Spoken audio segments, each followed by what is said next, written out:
On the anniversary of our son's death, strangers approached us with tears in their eyes. Midnight. On the anniversary of our son's death, strangers approached us with tears in their eyes and said, "We need to tell you something about Marcus. He didn't die in that car accident." I stared at them in shock. "What are you talking about?" "Of course he did. We were there." The woman shook her head, her voice trembling. "Your son was murdered, and we have proof."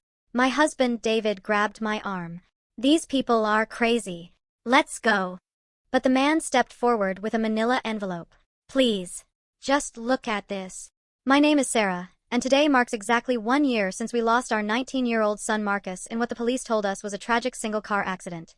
What should have been a quiet day of remembrance at his gravesite became the moment our entire world shifted again. The couple standing before us looked desperate, like they'd been carrying a terrible burden for months. "I'm Detective Morrison, retired," the man explained, showing us his old badge. "This is my wife Linda. We live 3 houses down from where Marcus crashed." My blood went cold. We'd driven past their house dozens of times visiting the accident site, never knowing they'd been watching us grieve. "We saw what really happened that night," Linda whispered. "And we've been trying to find the courage to tell you ever since." Before that moment, I thought I'd processed Marcus's death as much as anyone could. The first 6 months had been a blur of funeral arrangements, legal paperwork, and trying to function while feeling like half my soul had been ripped away. Marcus had been driving home from his job at the auto shop where he worked part-time while studying mechanical engineering at the community college. The police report said he'd fallen asleep at the wheel around 11:30 p.m. and crashed into a tree on Maple Street, just 2 miles from our house. No skid marks, no signs of braking. The accident reconstruction specialist said it was a classic case of fatigue-related collision. We blamed ourselves for letting him work so many hours to pay for school. The insurance payout had been substantial, $150,000 from Marcus's life insurance policy, plus another $75,000 from the accidental death benefit his employer provided. We'd used some of it to pay off our mortgage and put the rest in a college fund for our daughter Emma, who was only 12 and still asking when Marcus was coming home. David had thrown himself into work after the funeral, pulling double shifts at the plant and refusing to talk about Marcus beyond the basic necessities. I'd gone the opposite direction, keeping Marcus's room exactly as he left it and spending hours there surrounded by his textbooks and car magazines. Our marriage had been hanging by a thread for months. Detective Morrison pulled out a thick folder from the envelope. "The night your son died, Linda and I were up late because our newborn grandson was visiting. We saw the whole thing from our living room window." He paused, looking at his wife for support. "Sarah, your son didn't fall asleep. Someone ran him off the road." "That's impossible," David said, his voice shaking. "The police investigated. There was no evidence of another vehicle." Linda stepped forward, tears streaming down her face. "We called 911 immediately. We told them we saw a black pickup truck ram Marcus's car from behind, then speed away. But somehow that never made it into the report." Morrison opened the folder and showed us photographs we'd never seen before. Pictures taken from their window with a long lens camera, timestamp showing 11:27 p.m. In the grainy images, I could clearly see a large dark truck behind Marcus's small Honda just before impact. "We gave these to Officer Rodriguez that night," Morrison explained. "He promised to include them in the investigation." My hands were shaking as I held the photos. "Why are you showing us this now? Why wait a year?" Linda wiped her eyes. "We tried. We called the police station 6 times asking about the investigation. Each time they said it was still ongoing.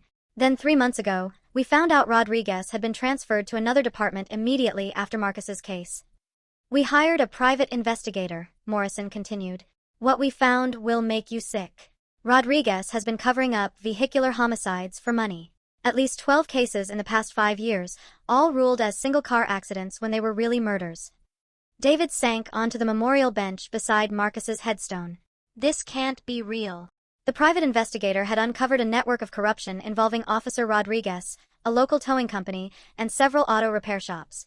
They would stage accident scenes, destroy evidence of secondary vehicles, and split insurance payouts with the actual K***lers. Marcus hadn't been a random victim. He'd been targeted. "Your son was working on someone's car at the shop," Linda explained, pulling out more documents. "A black Silverado belonging to Vincent Chen, who'd been under investigation for Dr**G trafficking. Marcus found something he wasn't supposed to see, evidence that Chen was using modified engines to smuggle Dr**GS across state lines." The photos showed Marcus's work notes, detailed drawings of engine modifications that any mechanic would recognize as suspicious. He documented everything, probably planning to report it. But Chen found out first. The murder had been made to look like an accident, and Rodriguez had been paid $50,000 to ensure it stayed that way. "Where's Chen now?" I managed to ask. Morrison's expression darkened. "That's the worst part. He's still free. Still operating." Our PI found 3 more suspicious accidents in the past year, all involving people who might have known about his operation. Rodriguez retired with full pension last month. I felt like I was drowning. The insurance money. "David, we took $225,000 because our son was murdered, and nobody told us." David was pale and trembling. "We bought Emma's swing set with that money. We took her to Disney World. All of it was blood money and we didn't even know." Linda reached into her purse and pulled out a worn notebook. "Marcus called our house the night before he died. He was scared. He asked if he could speak to my husband because he needed advice from someone who'd been a cop. He said he'd found something dangerous at work and didn't know who to trust." Morrison's voice was thick with emotion. "I told him to go to the police immediately. I gave him Rodriguez's name specifically because I thought he was one of the good ones. I sent your son to his K***lure." The weight of that revelation settled over all of us like a heavy blanket. "We have all the evidence," Morrison said, handing me a flash drive. "Bank records showing Rodriguez's deposits. Photos of Chen's modified engines. Voice recordings from our PI's investigation. Everything you need to reopen Marcus's case and get real justice." David stood up abruptly. "I need to call my brother. He's a federal prosecutor." That evening, we sat in our kitchen with 3 federal agents and Morrison's private investigator. The evidence was overwhelming. Chen's operation had been laundering money through fake accident claims for years. Rodriguez had taken payments to classify murders as accidents, destroying evidence and mitigating witnesses. 723, Agent Patterson explained that Marcus had unknowingly documented the entire smuggling operation. His mechanic's notes showed precise details about hidden compartments and engine modifications that proved international Dr*G trafficking. "Your son was going to be a star witness," she said. "Chen couldn't let him live." The arrest warrants were issued at dawn 3 days later. I watched the news footage of Chen being led away in handcuffs, finally seeing the face of the man who'd stolen our son's life. Rodriguez was arrested at his retirement party, still wearing his uniform when the FBI walked in. The symbolism felt perfect. The media attention was intense. Our local newspaper ran the story on the front page, "Local teen's death revealed as murder after year-long cover-up." TV reporters camped outside our house for a week. I gave one interview, sitting in Marcus's room surrounded by his things, explaining how corruption had stolen our chance to grieve properly. Emma, now 13, struggled with the revelation that her brother had been murdered. She'd spent a year believing it was an accident, accepting that sometimes bad things just happen. Learning it was intentional, that someone had chosen to K***LL Marcus, shattered her sense of safety all over again. The therapy sessions we'd started for grief counseling had to shift to trauma therapy. Emma drew pictures of monsters under her bed and refused to sleep alone. She asked why someone would want to hurt Marcus when he was so nice to everyone. I had no answers that made sense to a 13-year-old. David's brother Michael, the federal prosecutor, explained that our case was part of a larger investigation into police corruption. 6 other families had been living with lies about their loved ones' deaths. All of them staged accidents. All of them covered up by Rodriguez for money. "The insurance companies are furious," Michael told us during a family dinner that felt surreal. "They've been paying out massive claims on murders they thought were accidents. They're joining the prosecution as victims too, which means unlimited resources for the investigation." The preliminary hearing was held in federal court because the crimes crossed state lines. I sat in the gallery watching Chen's lawyer argue that Marcus's death was still just a tragic accident. But when they played the recording of Chen instructing Rodriguez to clean up the scene, the judge's expression changed completely. Chen's voice was clear on the tape. "The kid knows too much. Make it look like he fell asleep driving. I'll make it worth your while." Rodriguez's response was equally damning, $50 grand, plus expenses for the cleanup crew.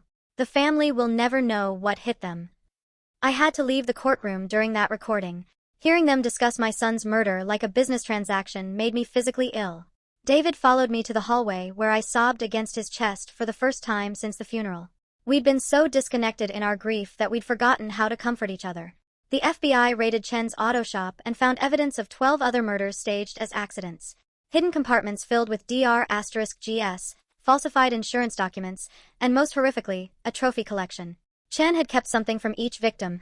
Marcus's class ring was hanging on a chain in Chen's office safe. When Agent Patterson called to tell me about the ring, I couldn't speak for 5 minutes. David took the phone and listened to the details while I sat on our kitchen floor, finally understanding that Marcus hadn't just been in the wrong place at the wrong time. He'd been specifically hunted. The support group for families of murder victims was different from grief counseling. These parents understood the rage that came with knowing their child had been taken deliberately. Margaret, whose daughter had been led by a drunk driver who paid police to cover it up, became my closest friend in the group. "The anger never completely goes away," she warned me during our first coffee together. "But you learn to channel it into something useful." My daughter's death led to 3 corrupt cops being arrested and changes in how traffic fatalities are investigated. Her strength gave me hope that I could survive this second trauma. Emma's school counselor called for an emergency meeting when she turned in an essay about trust that concerned her teacher. Emma had written about how adults lie to children to protect them, but sometimes the lies hurt more than the truth. She detailed every lie we told her about Marcus's death being God's plan, or just an accident. "She's angry at all of us," the counselor explained. "Her brother, for getting involved with dangerous people. You and David, for not protecting him better. The police, for lying about what happened. She feels like every adult in her life has failed her." The counselor recommended family therapy specifically focused on rebuilding trust. The civil lawsuit against the police department moved forward while the criminal case was pending.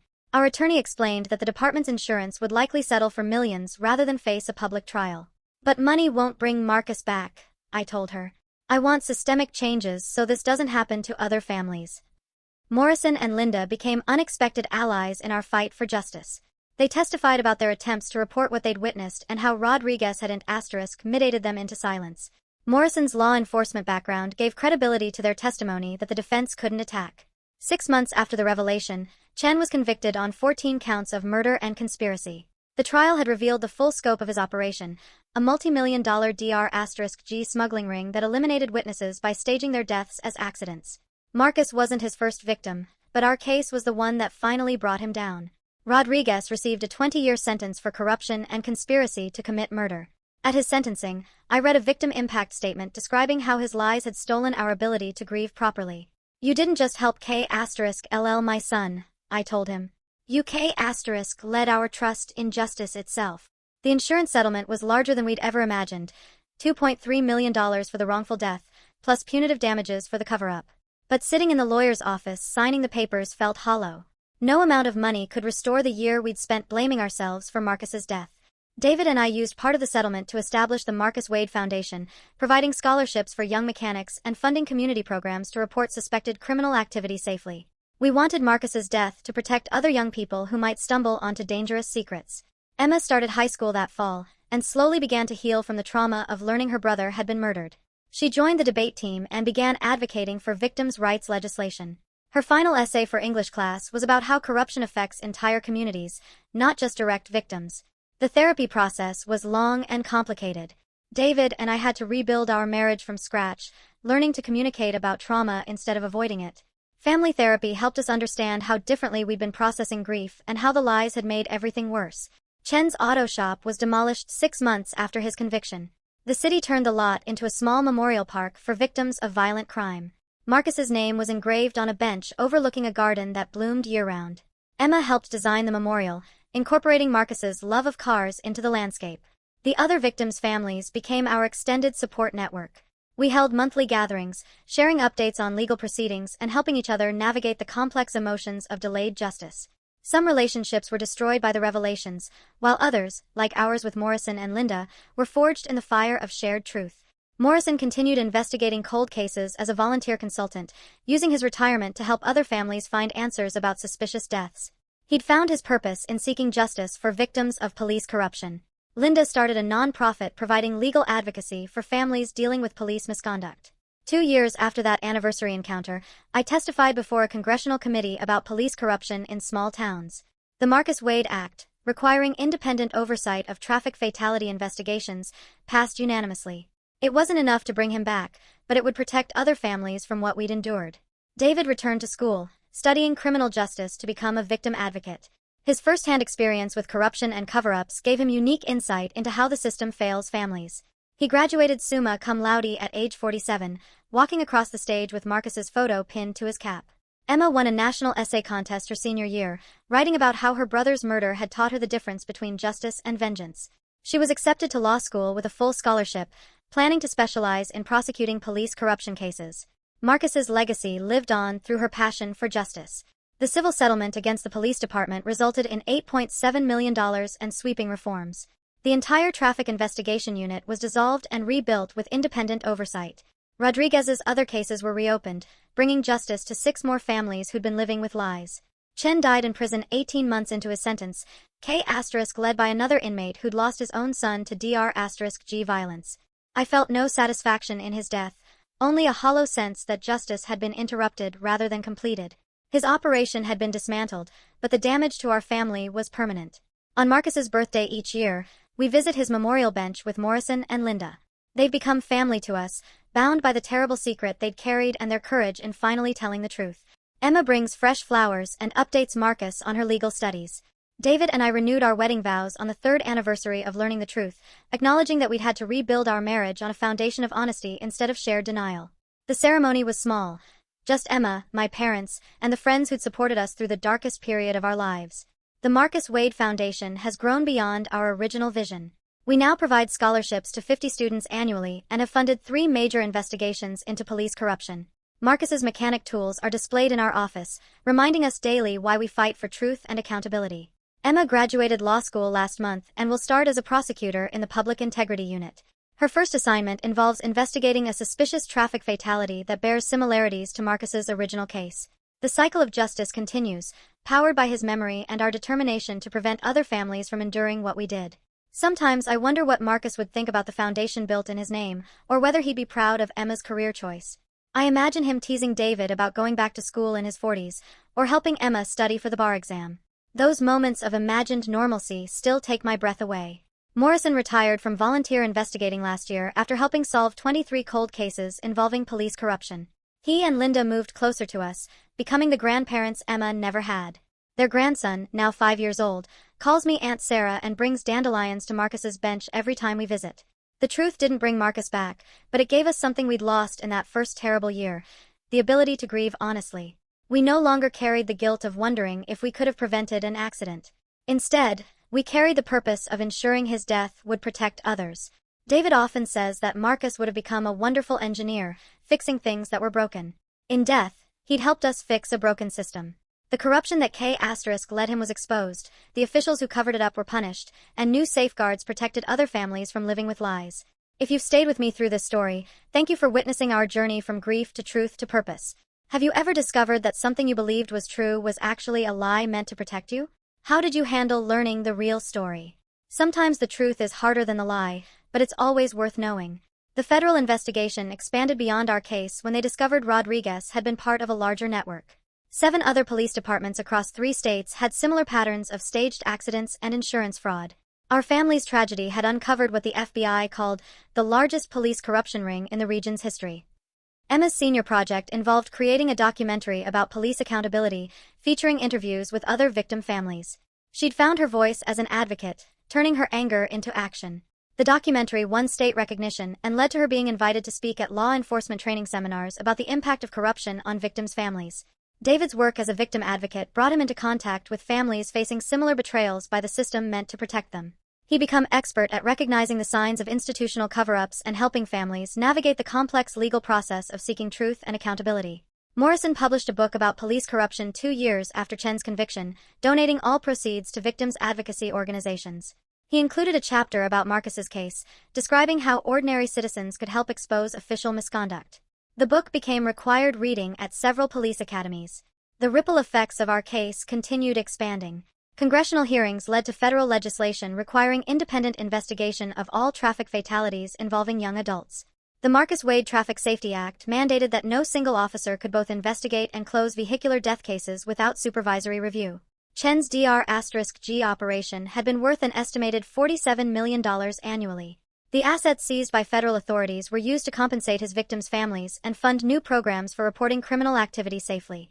Marcus's discovery had ultimately saved dozens of lives by shutting down the smuggling network. 5 years after learning the truth, I returned to work as a trauma counselor, specializing in families who'd been lied to by authorities. My personal experience with institutional betrayal helped me understand the unique grief that comes with delayed truth. Many families struggled more with the lies than with the original loss. Emma graduated law school and immediately joined the FBI's Public Corruption Unit. Her first case involved investigating a suspicious house fire that had led a family of 4. The local fire chief had ruled it accidental, but Emma recognized patterns similar to Rodriguez's cover-ups. She was becoming the prosecutor Marcus never got to help. David and I celebrated our 25th wedding anniversary last month, acknowledging how close we'd come to losing each other along with our son. The trauma had either destroyed marriages or made them stronger. There was rarely middle ground. We'd chosen to fight for each other the same way we'd fought for truth about Marcus. The memorial bench where Morrison and Linda first approached us has become a gathering place for other victim families. Every anniversary of Marcus's death, dozens of people come to share stories about their own battles with corruption and cover-ups. What started as our private grief has become a community of survivors.